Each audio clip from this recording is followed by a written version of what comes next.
Hello बच्चा party, कैसे हैं बेटा आप सब। हम फिर से मिल गए हैं आज के आपके अगले टॉपिक में। और हम जो आज टॉपिक पढ़ने जा रहे हैं बेटा, वो है रिफ्रैक्शन थ्रू स्फेरिकल सरफेसेस।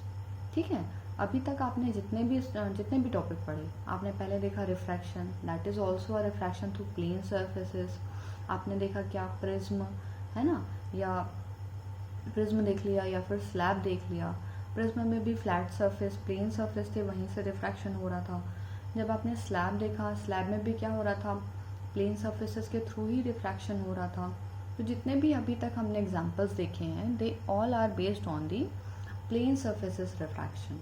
ठीक, तो आज हम अपना अगला टॉपिक पढ़ते हैं। और आज का जो हमारा क्या है बेटा टॉपिक है, वो है रिफ्रैक्शन थ्रू, क्या पढ़ने वाले हैं, रिफ्रैक्शन थ्रू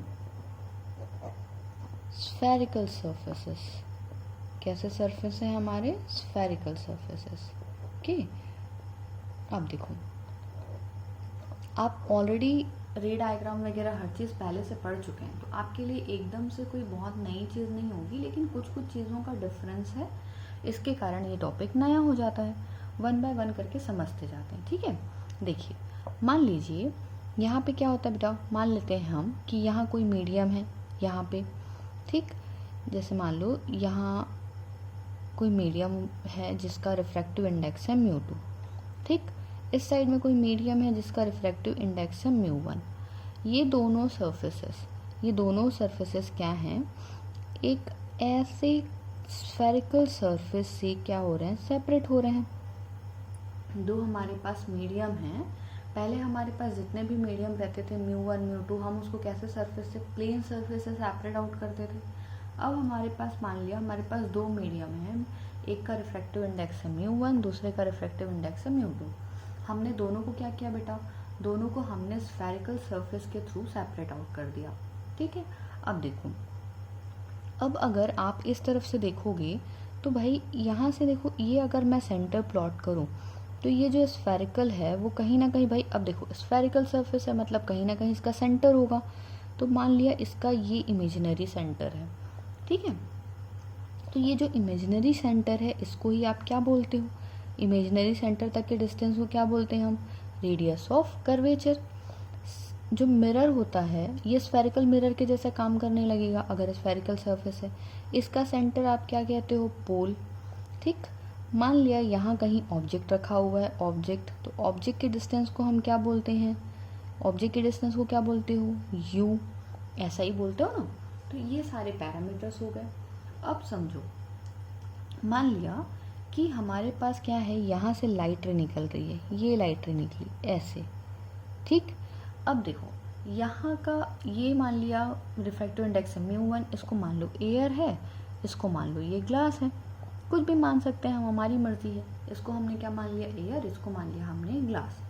जब लाइट रे ऐसे जा रही है बेटा, तो इसके बाद लाइट रे क्या करेगी, कहाँ से जा रही है, एयर से ग्लास में जा रही है, मतलब रेयर से डेंसर में जा रही है। रेयर से डेंसर में जाएगी तो कहाँ बैंड करेगी, टुवर्ड्स द नॉर्मल या away from the normal, that will bend away from, rarer से डेंसर है ना।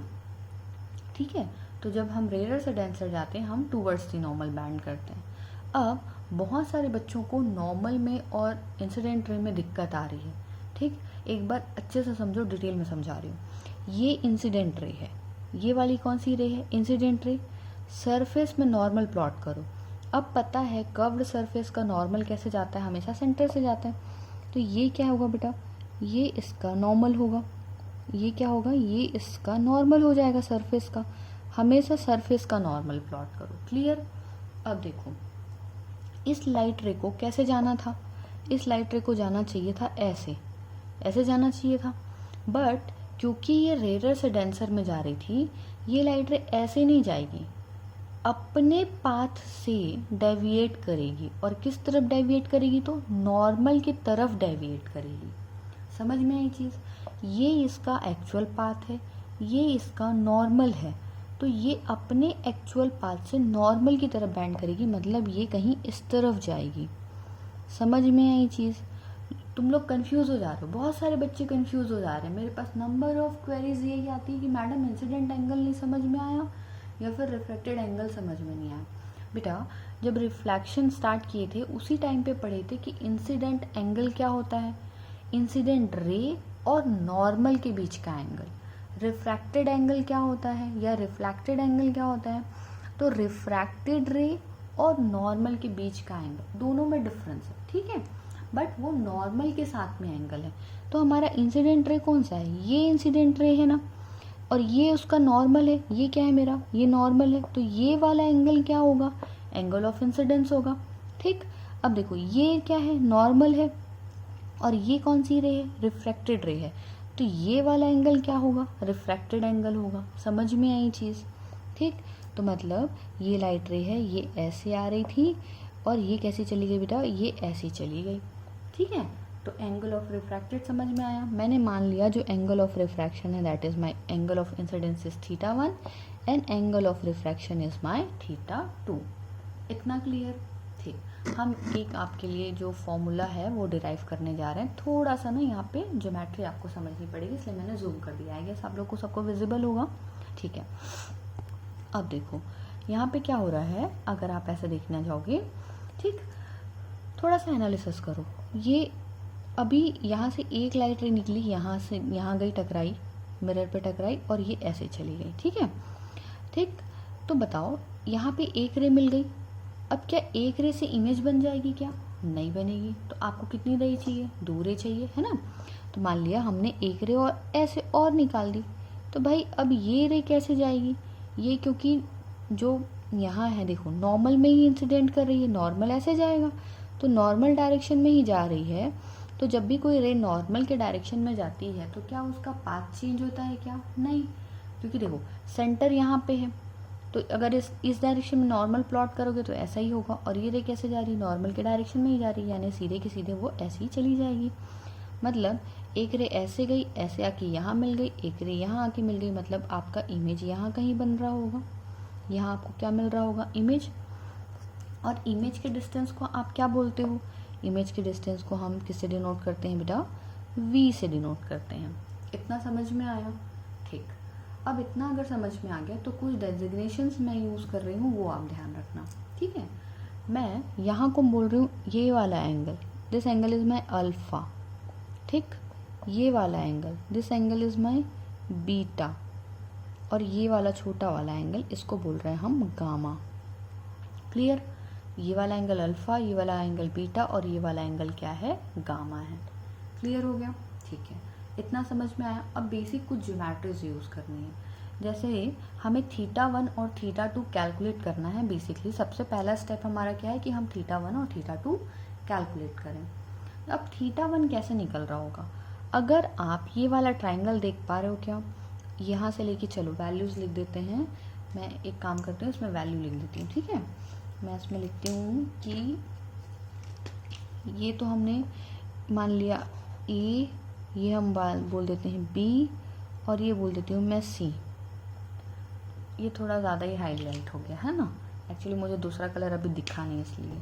तो ये ए बी और सी अगर आप देखोगे तो ये वाला अगर आप ट्राइंगल देखने जाओगे बेटा, तो देखो ये दोनों इंटीरियर एंगल दिख रहे हैं और ये एक्सटीरियर एंगल दिख रहा है। कैसा दिख रहा है, देखो डायग्राम, ये लाइन ऐसी दिख रही है, ये ऐसा ट्राइंगल दिख रहा है ना, ऐसा।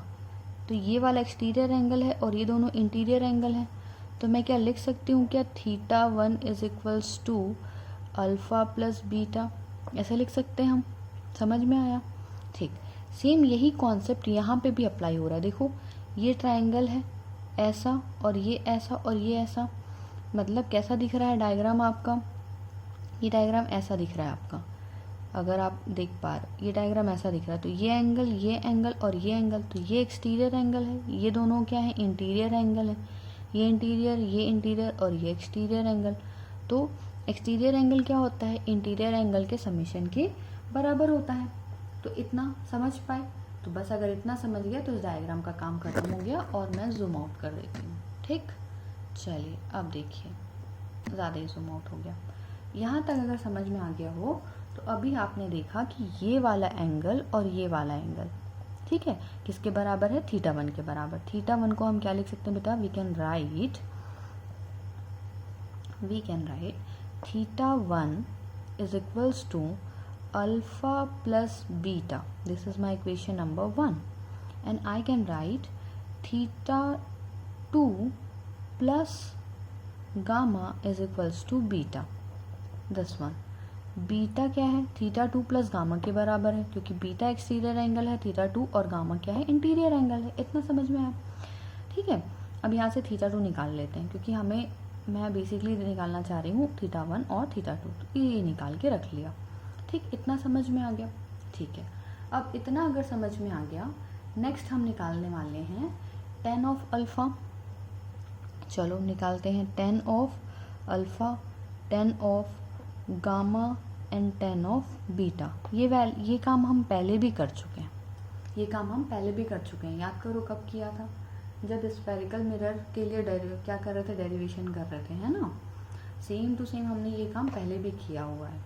देखो, सबसे पहले बेटा यहाँ पे एक चीज़ हम मिस कर गए, साइन कन्वेंशन के साथ हम वैल्यूज़ रखेंगे। जब हम यहाँ फॉर्मूले में रखेंगे ना, हम क्या करेंगे, साइन कन्वेंशन के साथ में वैल्यू रखेंगे। अब साइन कन्वेंशन कैसे होगा, देखो हमेशा क्या करना, जिस डायरेक्शन में रे जाती है ना, रे के जाने वाला डायरेक्शन, वो डायरेक्शन हम क्या मानते हैं, पॉजिटिव मानते हैं। जब हमने स्फेरिकल मिरर भी सॉल्व किया था तो वैसे ही किया था। इंसिडेंट रे का डायरेक्शन हम क्या मान के चले थे, पॉजिटिव मान के चले थे। याद आ रहा है ना कि कैसे बनाते थे, ऐसा कॉनकेव मिरर रहता था, ठीक है। तो कॉनकेव मिरर में पोल के बाद की चीज़ें क्या लेते थे, इधर की चीज़ें पॉजिटिव, क्योंकि रे यहाँ से आ रही होती थी। इधर की चीज़ें क्या लेते थे, नेगेटिव। सेम वही कॉन्सेप्ट हम यहाँ भी अप्लाई करेंगे। लेकिन यहाँ देखो रे कैसे जा रही है, रे इस डायरेक्शन में जा रही है, मतलब यहाँ की इस तरफ की चीज़ें क्या है, पॉजिटिव है, और इस तरफ की चीज़ें क्या है, नेगेटिव है। समझ में आया भाई, रे इस तरफ से जा रही है तो ये वाले डायरेक्शन की सारी वैल्यू, भाई ये रे के जाने का डायरेक्शन है, तो यू इधर मेज़र कर रहे हो, आर इधर मेज़र कर रहे हो, ये क्या है, पॉजिटिव। ये इस तरफ मेज़र कर रहे हो, ये इस तरफ क्या आएगा, नेगेटिव आएगा। ठीक है, तो मतलब वी और आर पॉजिटिव होंगे और यू क्या होगा, नेगेटिव होगा। हमेशा हम डायमेंशंस कहाँ से मेज़र करेंगे, पोल से मेज़र करेंगे। एक चीज़ हमेशा ध्यान रखना, डायमेंशन कहाँ से मेज़र करना है, तो पोल से मेज़र करना है। कौन सा डायरेक्शन पॉजिटिव लेना है, इंसिडेंट रे के डायरेक्शन को पॉजिटिव लेना है, उसी डायरेक्शन की वैल्यू पॉजिटिव आएगी। तो देखो, पोल से मेज़र करना है, अब पोल से आर मेज़र करना है, तो आर इस तरफ है ना, इस तरफ थोड़ी है, तो आर कौन से डायरेक्शन में है, इस डायरेक्शन में, और रे का डायरेक्शन में कौन सा है, यही डायरेक्शन है, तो ये क्या होगा, पॉजिटिव, क्योंकि आर हम कौन से डायरेक्शन में मेज़र कर रहे हैं, रे के जाने वाले डायरेक्शन में ही मेज़र कर रहे हैं। वी कहाँ से मेज़र करोगे, पोल से, तो कौन सा डायरेक्शन है, यही डायरेक्शन है ना, तो इसी डायरेक्शन में ना मेज़र करोगे बेटा। ठीक, समझ में आ गया इतना? ठीक, अगर इतना समझ में आ गया तो बहुत अच्छी बात। अब देखो एक और चीज़ समझो, यहाँ पे मान लो ये जो आपका यहाँ पे बना हुआ है, ठीक है, ये कर्व है। अगर इस कर्व से मैं यहाँ पे परपेंडिकुलर प्लॉट करूँ, यहाँ पे अगर परपेंडिकुलर प्लॉट करूँ और इसको लिख दूँ मैं पी डैश, ठीक है, तो क्या होगा, बेसिकली क्या होता है बेटा, आपको एक अजम्पशन अगर याद आ रहा हो आपके चैप्टर का, हम क्या अजम्पशन लेके चलते हैं पूरे चैप्टर में, हम ये अजम्पशन लेके चलते हैं कि जितनी भी चीज़ें हैं, है ना, जितना भी हमने पढ़ा है वो सब हमने किसके लिए पढ़ा है, वो सारा का सारा चीज़ हमने किसके लिए पढ़ा है, पैरेलल रेस के लिए या पैरा एक्सियल रेस के लिए। हमारे जितने भी डेरिवेशंस हैं, सब चीज़ें हैं, वो किसके लिए हैं, पैरा एक्सियल रेस के लिए हैं। ठीक है, पैरा एक्सियल रेस कैसे होंगी, मतलब पैरा एक्सियल रेस यानी रेज हैं वो बहुत पास होंगी, ये पैरा एक्सियल रेस है, ऐसे एकदम सटी हुई, मैं तो फिर भी बहुत गैप बना दे रही हूँ। पैरा एक्सियल मतलब पैरेलल एक्सिस के एकदम पास, मतलब ये जो रे हमने दूर बनाई है, ये दूर नहीं है, ये क्या है, एक्सिस के बहुत पास है। अब ये एक्चुअल में ऐसा होगा तो क्या होगा, देखो ये रे आ रही होगी, अब ये वाली जो रे होगी वो रे, ये पैरा एक्सियल है, मतलब रे इसके प्रिंसिपल एक्सिस के बहुत पास है। जब ये प्रिंसिपल एक्सिस के बहुत पास होगी तो वो ऐसे जाएगी, एकदम सट के जाएगी ऐसे, ठीक, और यहाँ पे सरफेस है ऐसा, तो यहाँ पे टकराएगी, और जब यहाँ से ऐसा परपेंडिकुलर प्लॉट करोगे तो ये ऑलमोस्ट कहाँ जाएगा, ये जो पी प्लॉट हुआ है ना, यहीं पे जाएगा। इन दोनों के बीच का गैप बहुत कम होगा। क्यों कम होगा भाई, देखो कुछ पैरा एक्सियल है, एकदम सट के ऐसे जाएगी, एकदम पास में, तो जब यहाँ से परपेंडिकुलर से प्लॉट करोगे तो इन दोनों के बीच का ये पॉइंट और ये पॉइंट दोनों के बीच का गैप क्या होता है, बहुत कम हो जाता है। ठीक है, तो इसलिए ये जो P है ना बेटा, वो यहीं कहीं दोनों आपस में, चाहे आप P' बोल लो या P बोल लो, दोनों पॉइंट क्या होता है, सेम ही होता है। दोनों के बीच का गैप नहीं माना जाता। क्यों नहीं माना जाता? क्योंकि रेज बहुत कम है, और जब रेज बहुत क्या है, ज़्यादा दूर में नहीं है, दोनों पैरेलल हैं, और जब दोनों पैरेलल हैं, ऑलमोस्ट पैरेलल हैं, तो ये वाला एंगल क्या होगा, बहुत कम होगा। ठीक, अब एक चीज़ देखो, क्योंकि अजम्पशन में क्या माना, अजम्पशन में माना रेज आर पैराएक्सियल। क्या है, रेज पैराएक्सियल रेज है। तो जब रेज पैराएक्सियल हो रही हैं तो पहला अजम्पशन क्या हो जाएगा, इस पॉइंट को लिख लिया मैंने, B P dash is almost, sorry B P dash नहीं लिख सकते, या लिख सकते हो B P dash is almost equals to B P. B P dash किसके बराबर होगा, बी पी के बराबर ही होगा। ठीक, और you can right P P dash का जो डिस्टेंस है दैट इज नेग्लिजिबल। ठीक, जो पी पी का डिस्टेंस है वो क्या है, नेग्लिजिबल है। इतना क्लियर हुआ? ठीक, अब मेरे को एक बात बता दो कि अगर ये लाइट ऐसे जा रही है तो जितना ज़्यादा, मतलब ये जितना पास होगी ये एंगल उतना ही छोटा होगा। ये वाली जो लाइट है वो जितना ज़्यादा ऐसे पास आएगी, ये वाला एंगल जो अल्फ़ा है वो उतना ही छोटा होते जाएगा। ठीक है, अल्फ़ा छोटा होते जाएगा, थीटा छोटा हो जाएगा, हर चीज़ क्या हो जाएगी बेटा, छोटी हो जाएगी। ठीक, तो चलो अब मतलब यहाँ से क्या अजम्पशन निकला कि अल्फ़ा भी बहुत, अल्फ़ा गामा बीटा जितने निकाले हो ना, सब ये क्या है, वेरी वेरी स्मॉल, बहुत बहुत छोटे हैं सारे एंगल। क्यों बहुत बहुत छोटे हैं भाई, कि जब रेज ही पास हैं तो ये ऐसे जा रही है एकदम, ये ऐसे ऐसे जाएगी रिफ्लेक्ट होके, तो ये एंगल, तो ये कितने छोटे छोटे हैं, है ना। तो ये क्या है बेटा, ये सारे एंगल बहुत छोटे छोटे होंगे। क्लियर? ठीक, अब ये छोटे हैं तो ये रिफ्रैक्शन एंगल भी कौन सा बड़ा होने वाला है, ये थीटा भी आपका क्या होने वाला है भाई, जब ये एंगल ही छोटा है तो ये इंसिडेंट एंगल भी छोटा ही होगा। तो मतलब θ1 एंड θ2, ये भी क्या है, θ1 and θ2 are also are very small. इतने सारे अजम्पशंस निकल जाते हैं सिर्फ एक अजम्पशन के बेसिस में कि रेज आर पैराएक्सियल। समझ में आया? ठीक, अगर इतना समझ में आ गया तो फिर हम अब आगे बढ़ते हैं। ठीक है, ये पेपर बहुत गंदा दिखने लगा ना, यहाँ गंदा कर दिया मैंने, यहाँ गंदा कर दिया, तुम लोग साफ सुथरा लिखना। ठीक, समझ में आ रहा है ना, दैट्स वेरी, दिखना अच्छा इंपॉर्टेंट नहीं है बेटा, समझ में आना है वो इम्पॉर्टेंट है। समझ में आ रहा है ना, नहीं आ रहा है तो मेरे को बताना। ठीक है, मैसेज करना या कमेंट करना, जैसे भी। देखिए अब आगे बढ़ते हैं, यहाँ तक का समझ में आ गया था, ये किसके बेसिस में निकाला, एक्सटीरियर एंगल के बेसिस में निकाला। ठीक है, अब देखो tan अल्फ़ा लिखना है, तो tan अल्फ़ा क्या होता है, tan अल्फ़ा ही क्यों लिख रहे हैं भाई, इसका हम निकालने वाले हैं, कहीं ना कहीं हम इसका रिलेशन निकालने वाले हैं। तो रिलेशन निकालेंगे तो किसके टर्म्स में, u और v के टर्म्स में, u v और r के टर्म्स में। तो u v और r के टर्म्स में निकालेंगे बेटा, तो tan अगर लोगे तो tan, देखो tan लेते हो तो tan क्या होता है, लंब बटे आधार, परपेंडिकुलर अपॉन बेस। तो इसका परपेंडिकुलर यही है, अगर ये वाला ट्राइंगल देखोगे इसका परपेंडिकुलर यही है, बेस ये है। ये वाला ट्राइंगल देखोगे परपेंडिकुलर यही है, बेस अलग है।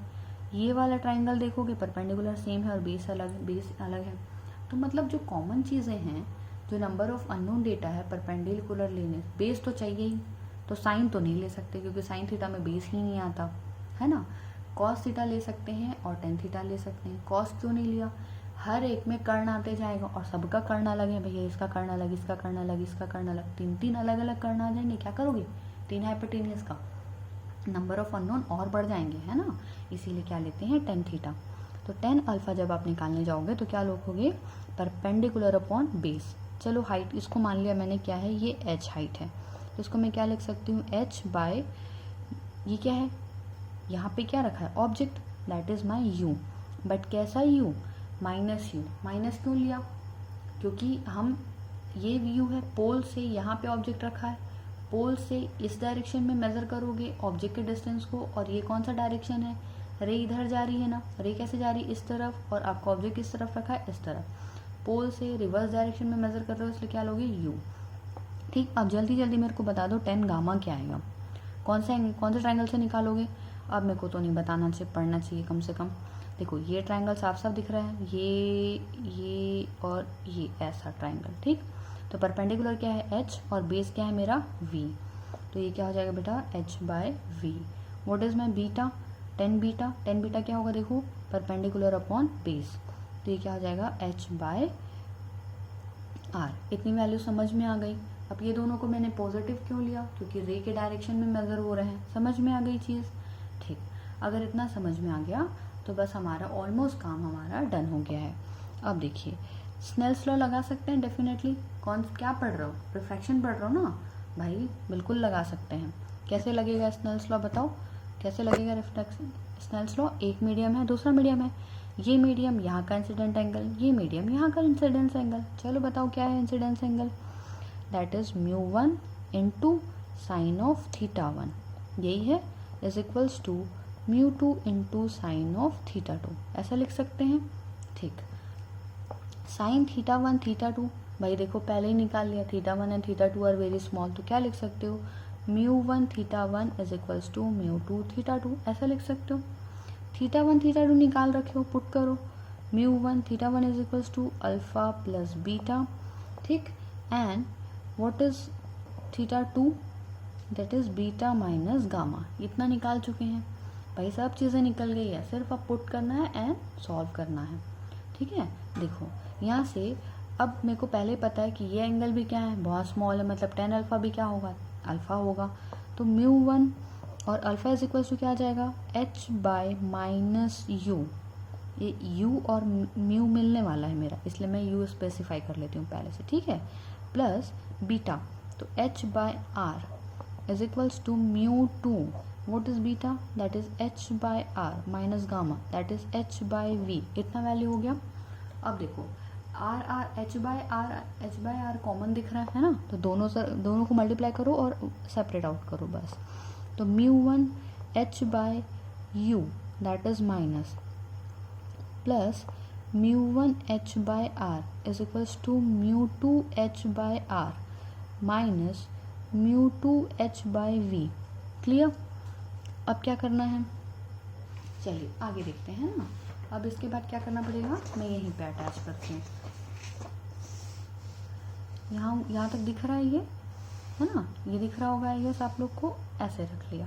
तो जब ये हो गया बेटा, तो यहाँ पे क्या करना है, इसके बाद में ये देखो ये हो गया, इसके बाद में जब लिखने जाओगे तो क्या होगा, μ1 h/r है, μ2 h/r है, ये दोनों एक साइड करो।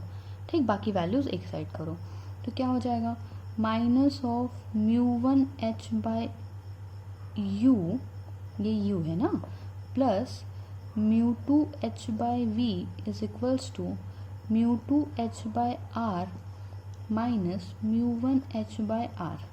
ये r वाले को एक साइड कर दिया। क्लियर। ठीक, अब देखो यहाँ से लिखोगे तो क्या आ जाएगा, h/r कॉमन, क्या बच जाएगा ब्रैकेट में, μ2 माइनस μ1, ये बचेगा। यहाँ पे देखो क्या लिख सकते हो इसको, μ2 इंटू h/v,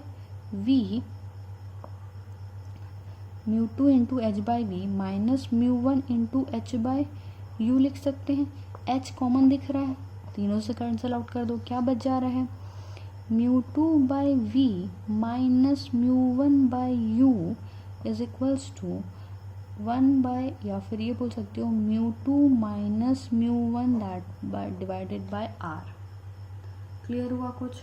ये आपका फाइनल फॉर्मूला है, ये क्या है, यही हमारा क्या है बेटा, फाइनल फॉर्मूला है। किसके लिए, आपके स्फेरिकल मिरर के लिए। अब एक बार ये बता दो मेरे को, व्हाट इज μ2, व्हाट इज μ2, बोलोगे मैडम रिफ्रैक्टिव इंडेक्स है। किसका रिफ्रैक्टिव इंडेक्स है, लेकिन हमेशा ध्यान रखना μ2 इज अ रिफ्रैक्टिव इंडेक्स। कौन से मीडियम का, ना डेंसर का ना रेयरर का, जिस मीडियम में लाइट जा रही है उसका, है ना, ये क्या है, जिस मीडियम में लाइट जा रही है उसका रिफ्रैक्टिव इंडेक्स। व्हाट इज μ1, जिस मीडियम से लाइट आ रही है उसका रिफ्रैक्टिव इंडेक्स। ठीक है, समझ में आया। तो ये भी रिफ्रैक्टिव इंडेक्स है, ये भी रिफ्रैक्टिव इंडेक्स है। ये कौन सा, इंसिडेंट एंगल के डायरेक्शन का है, इंसिडेंट एंगल के डायरेक्शन है। ठीक, और ये कौन सा है, रिफ्रैक्टेड एंगल के डायरेक्शन में लेना है इसको। दोनों ध्यान रखना वरना गड़बड़ हो जाएगा। ठीक है, what is v, object sorry image का distance, what is u, object चलिए बेटा फिर आगे अब न्यूमेरिकल देखते हैं, ठीक है। एक देखिए, अभी हमने फॉर्मूला पढ़ा, ठीक। फॉर्मूला बेटा, इस फॉर्मूले के बेसिस में ही इस क्वेश्चन को हमारा सॉल्व करना है। देखिए क्या कह रहा है आपको क्वेश्चन में, find the position and nature of the image. आपको इमेज का पोजीशन और नेचर फाइंड आउट करना है, ठीक है। अब क्वेश्चन में क्या क्या दे दिया है, इधर का रिफ्रैक्टिव इंडेक्स दिया है 1, इधर का रिफ्रैक्टिव इंडेक्स 1.5, इधर का आपका यहाँ तक का डिस्टेंस क्या है 10, यहाँ पे ऑब्जेक्ट का डिस्टेंस दिया है 30, ठीक। गिवन डेटा लिखना बहुत बहुत इंपॉर्टेंट है, आप देखते हैं समझ पा रहे हो या नहीं, ठीक है। देखो ये क्या है म्यू, दिस म्यू इज म्यू1 और म्यू2, तो ये क्लियरली क्या है बेटा म्यू1 है। क्यों? क्योंकि इस मीडियम से लाइट आएगी, ऑब्जेक्ट यहीं रखा हुआ है ना, तो ये क्या है म्यू1 है। एंड व्हाट इज म्यू2, म्यू2 इज 1.5, ये समझ में आया, ठीक। Then what is u, u क्या है आपका 30, बट नेगेटिव या पॉजिटिव, नेगेटिव। क्यों नेगेटिव? भाई लाइट रे ऐसे आएगी और ऐसे जाएगी, है ना, और ये आप इस तरफ देख रहे हो, तो यू क्या होगा आपका 30। कहाँ से मेज़र करना है? हमेशा पोल से। और ये क्या दिया है आपका radius of curvature, that is 10। Why 10? भाई यहाँ से मेज़र करोगे इस डायरेक्शन में और रे का जाने का डायरेक्शन भी यही है, तो ये क्या आएगा बेटा पॉजिटिव आएगा। इतना समझ में आया, ठीक। अब जो फॉर्मूला पढ़े हो वो क्या फॉर्मूला पढ़े हो, अभी थोड़ी देर पहले पढ़े, म्यू2 बाय वी माइनस म्यू1 by u is equals to, ये उल्टा लिख दिया क्या मैंने? नहीं, ठीक है, ठीक है। फिर म्यू2 माइनस म्यू1 डिवाइडेड बाय में क्या पढ़ लिया हमने आर। तो अब इमेज की कंडीशन फाइंड आउट करनी, बाकी सब तो दिया है, सिर्फ वैल्यू पुट अप करते जाओ। What is mu 1.5 divided by v, what is mu 1 by minus 30, यहाँ क्या आ जाएगा -30 -30 and minus, just a second, this is refractive index है ना, तो ये आ जाएगा 1.5। ये क्या है ना, मेरा म्यू और यू दोनों एक जैसा बनता है, मैं खुद कंफ्यूज हो जा रही हूँ, ठीक है। तो दिस इज म्यू2 that is 1.5 minus 1 divided by में R, what is R, that is 10। इसको सॉल्व करोगे तो 1.5 माइनस 1 कितना आ जाएगा आपका 0.5 डिवाइडेड बाय में क्या आ जाएगा 10। Either you can write directly, चलो नेक्स्ट स्टेप में लिख लेंगे 1.5 डिवाइडेड बाय में वी माइनस माइनस क्या हो जाएगा बेटा plus, that is 1/30। Clear? Now 1.5 by v, इसको इस तरफ ले जाओ, ये वैल्यू सॉल्व करोगे तो 5 दूनी 10 और दैट इज 0.5, तो ये क्या आ जाएगा 20, तो ये क्या आ जाएगा 1/20 और ये इधर जाएगा तो क्या आ जाएगा -1/30। इसको आप एलसीएम ले सकते हो, तो एलसीएम आएगा इसका 60 और ये आ जाएगा 3 और ये आ जाएगा 2, तो दैट विल बी 1/60। क्लियर? अब यहाँ पे क्या आ रहा है 1.5 डिवाइडेड बाय में v and that is coming 1/60। तो व्हाट इज v, 60 इंटू 1.5, 15 छक्का क्या होता है 90, है ना, 15 छक्का क्या लिखते हो आप 90, तो ये हो जाएगा 90 और 1.0 दैट इज 90 सेंटीमीटर कमिंग। तो v इज इक्वल्स टू क्या आ रहा है आपका 90 सेंटीमीटर, दैट टू पॉजिटिव और नेगेटिव। पॉजिटिव तो मतलब आपका इमेज कहाँ बन रहा होगा, यहाँ कहीं बन रहा होगा पोल से, तो यहाँ आपका इमेज बन रहा होगा, मतलब लाइट रे ऐसे जा रही होगी, ऐसे बैंड होके यहाँ पे मिल रही होगी, ठीक। तो ऐसे आपका क्या बन जा रहा होगा, इमेज बन जा रहा होगा। ये तो हो गई वैल्यू। तो भाई देखो 90 सेंटीमीटर मतलब आइदर ये हो सकता है या ये हो सकता है, दोनों है, बट रियल होगा या वर्चुअल होगा, तो इतना तो आपको पहले ही पता है कि लाइट रे ऐसे जाएगी, रेयर से डेंसर में जा रही है, तो ये नॉर्मल इसका